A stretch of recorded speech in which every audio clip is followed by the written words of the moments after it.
What's up, friends? Welcome back. Let's turn this paper towel sketch into a dartboard cabinet. Alright, so it's been like forever since I made a video. The price of wood, at least around here, has been pretty much ridiculous over the past year and a half. So I spent a lot of that time kind of diving into some of my other hobbies. It's been pretty enjoyable, to be honest, even though I still love woodworking. I feel like dartboard cabinets are kind of a common project for woodworkers. I feel like there's a lot of videos of them on YouTube anyway, but I've been playing a lot of darts lately, so it makes sense for me to try to make one, give my take on it, and try to also use up some of the scrap wood that I've had laying around my shop like forever. I did buy some 1x6 oak from the store for this project, but I really only used it on the main frame. The front panel, the hinged drawer, and the wood I used for the French cleat are all just made from scraps I had laying around the shop. The front panel and the hinged drawer are made with scraps of oak, walnut, and poplar. And the French cleat I just used with a couple pieces of pine I had laying around.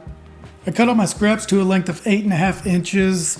That way I could get the 3.5 inch strip and the 4.5 inch strip out of this one glue up. I actually made two of these because I needed 3 strips, 2 for the hinge drawer, 1 for the top panel. I took my first cut and I put it up against the blade, then I put a scrap piece of wood up against it and ran my stop block up against that. That just kind of extended my stop block out for cutting all the rest of the scraps.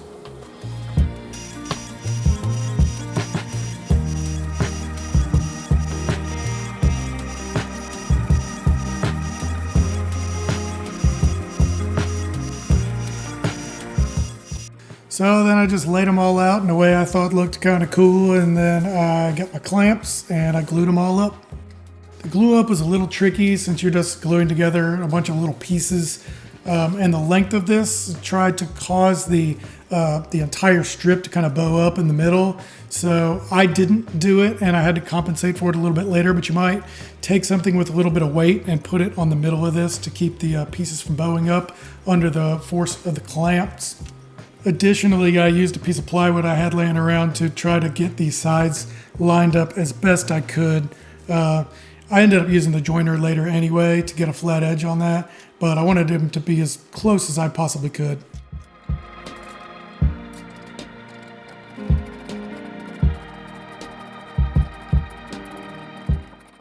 I sanded it real quick with some 80 grit just to try to get it as flat as I could before I put it through the planer. I needed to get a flat surface on one side of this piece because of the bowing issue that I talked about earlier. I didn't want to just throw it through the planer as is. So I've done this before where I just take some double-sided tape and I stick the workpiece onto a piece of plywood that I know has a good flat edge, put it through the planer and plane it down till it gets even, and then turning it over and giving it one shot through on the other side. And then I got 2 pretty flat surfaces. Short of sanding with 80 grit just to knock down glue from any glue ups I did, I sanded everything on this project with some 180 and then 220 grit sandpaper. I wanted to get one good flat edge on this workpiece so that my cuts on the table saw would be nice and even. If you don't have a joiner, you could do anything that will get you a good right angle cut to the edges, the short edges of the workpiece, whether that be with a square and a miter saw, maybe draw a line to cut it with a jigsaw, something like that. But you need a good edge so that your cuts on the table saw will come out nice and even.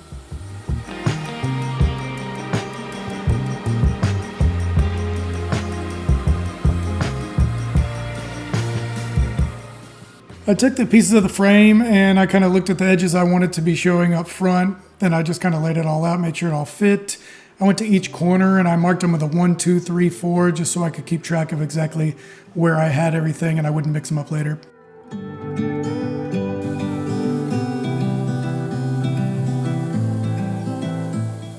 Standard pocket hole construction for the frame and for the hinged drawer.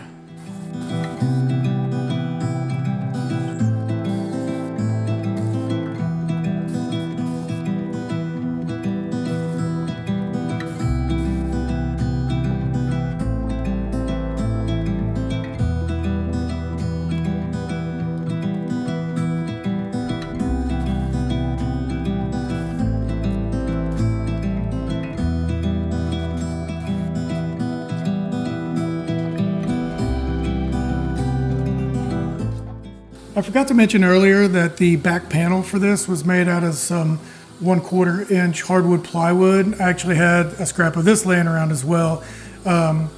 Because of the length and the width of this being too wide for my table saw, I had to cut the off pieces. I just want to remind everybody, if you do have to do this and you're leaving the piece that you want to the left of the blade, that you need to measure from your table saw fence to the outside of your blade, not to the inside.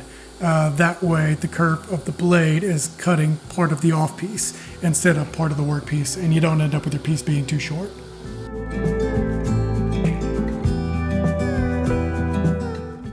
So here I'm measuring to cut a hole in the back panel where I can run some cords and things through the back and going behind the hinged drawer. I just got a tape measure. I marked the center line. Then I went out 9.5 from the center line on each side. That gave me a 19-inch wide hole that was going to reside behind that hinge drawer. It was probably a little too big. I also went in 3 7/8 inch, and that was probably a little too high also. You could probably get away with making this maybe 8 or 9 inches total in width, and only going up into the body of the back panel maybe 3 inches or so.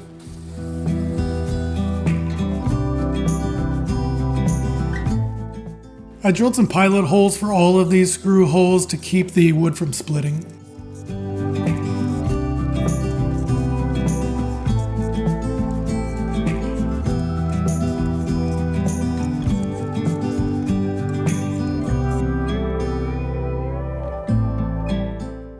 So to make the French cleat, I just took a piece of pine I had laying around. I ripped it down to, I think, 5 1/4 inches. That was just an arbitrary amount. I just picked a width for that.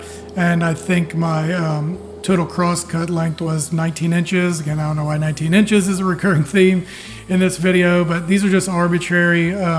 You can pick the length and the width of this piece as you please. I put my table saw blade on a 45, and then I just cut the piece right in half. Again, it doesn't have to be perfectly in half, just you can eyeball this and make it work.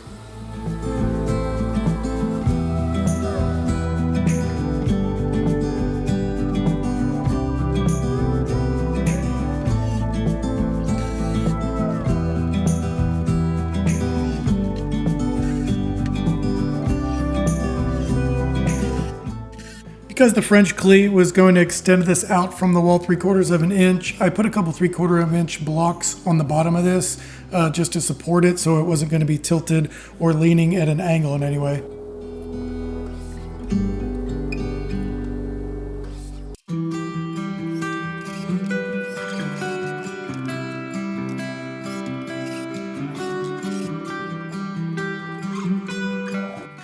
I tried to put the placement of the light as close to the front panel as I possibly could. That way the light was extended out from the back of the dartboard cabinet as much as possible to make sure that as much light got onto the front of the dartboard as possible. So the distance between the two outside boards and the frame should theoretically be 28.5 inches. I measured the inside of that before I cut this front panel down to size, and I noticed it was a little bit longer than that. So you see I set my stop block to a little over 28.5. That way I could go back and trim a little bit off if this piece was too wide. I'd rather it be a little too long than a little too short.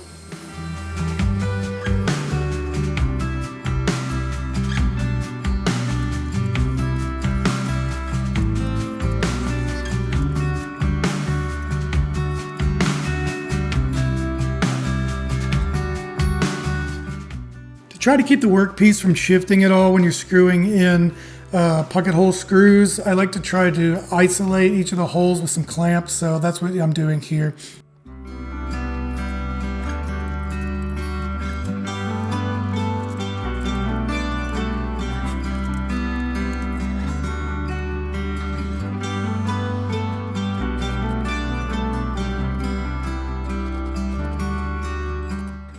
Next, I just cut a small 1 inch by 1 inch hole in the top of the back panel so I could run the cord for the light out behind it and run it down into the back slot behind the hinge drawer to plug it in.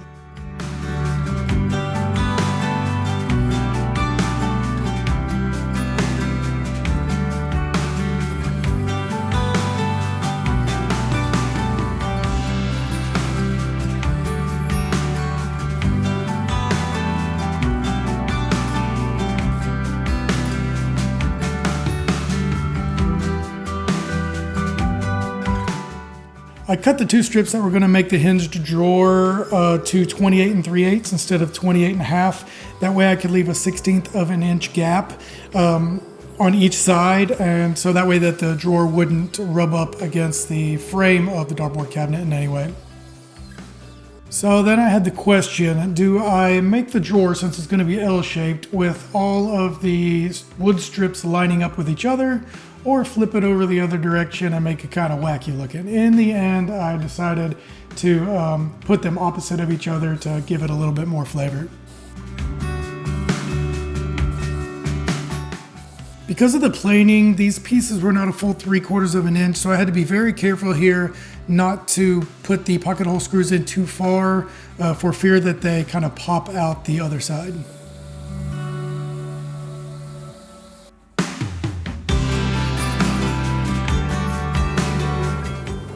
Okay, now listen. I've cut many different things made out of metal on my miter saw. I have cut aluminum T-track and many other things that were thin metal. That being said, I had the idea that I was just going to cut this very thin hinge down to length with my miter saw. So I did not expect this.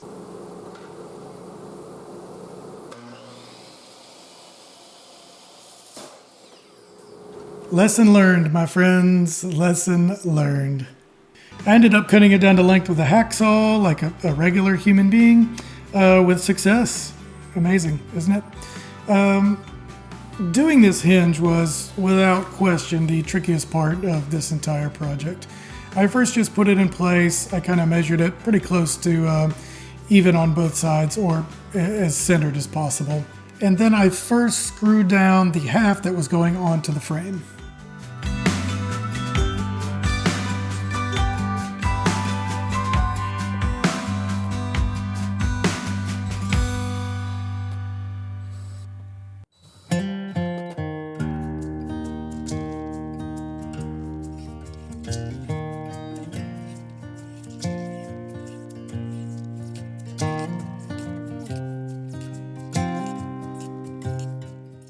I put a couple 3/4 thickness scraps up against the frame so I'd have something to sit the drawer on, and then I cut a couple of scrap pieces so that I could put the drawer in place and have it sit as it was going to be sitting at rest on top of the hinge, so I could get it in position for it to be the appropriate spot on the hinge.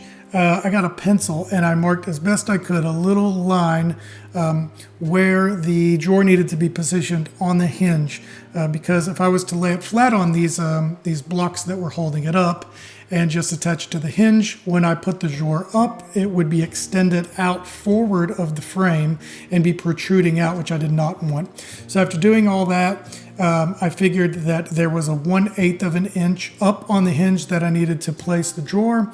I got some 1/8 of an inch shims here. I put them in place. I set the drawer on it.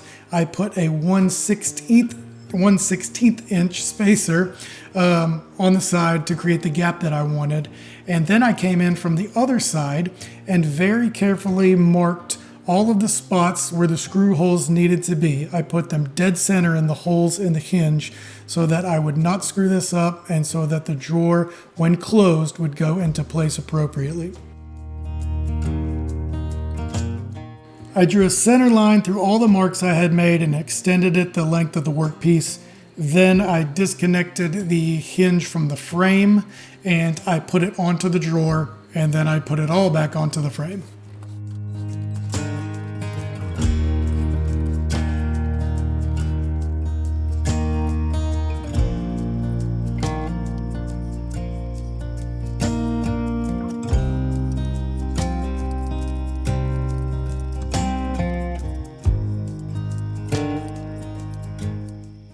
And then the moment of truth. I ended up having the tiniest bit of rubbing on the right side, just a little bit, but I got the sander out. I just sanded it down a little bit to 1/16 inch gap that I wanted, and it worked out perfectly. Next, I got a couple magnets from the store. I wanted to create a nice little kind of click and to hold the drawer in place when I closed it. So I cut blocks to support the back side of the drawer to the appropriate height, compensating for the thickness of the magnets. I cut them down to size. I used some CA glue and glued them down underneath the back side of the drawer. And then I used the same CA glue to glue the magnets in place.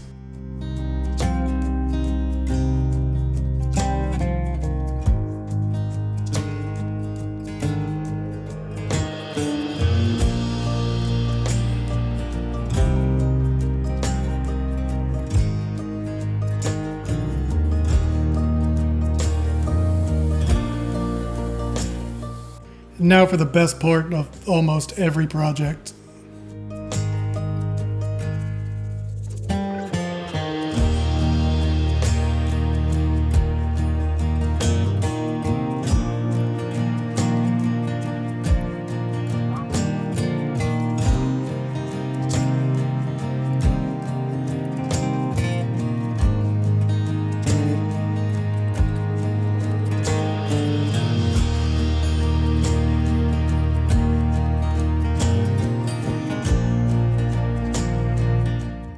My dartboard is a grand board, so yours might mount differently.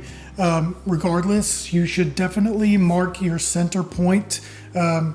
Just measure the center inside measurements of the length and the width. Get a center point of the dartboard cabinet. Make sure that your dartboard mounts to that center point.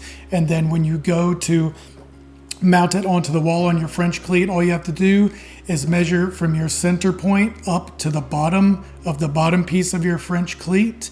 Mark a dot on your wall where the center point of your dartboard needs to be. It should be 5 feet 8 inches from the floor.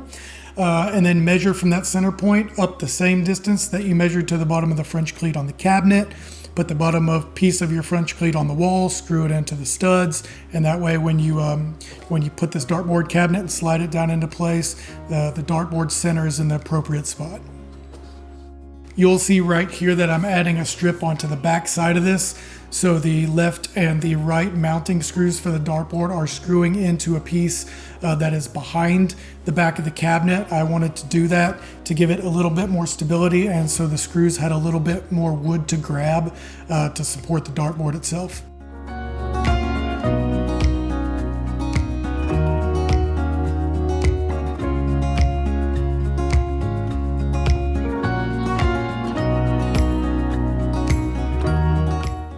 And here you go, finished product. This was a pretty fun project, minus the cutting of the hinge almost killing me. Besides that, this came out pretty good. Only had a couple little hiccups, but the finished product looks pretty good. Nice solid construction, and it houses everything behind the hinge drawer that I really wanted it to. So I appreciate, as always, you guys watching. It's been a long time, I know, but it's great to get a video back up. Y'all are always great. Thank you so much for watching, and I'll see you next time.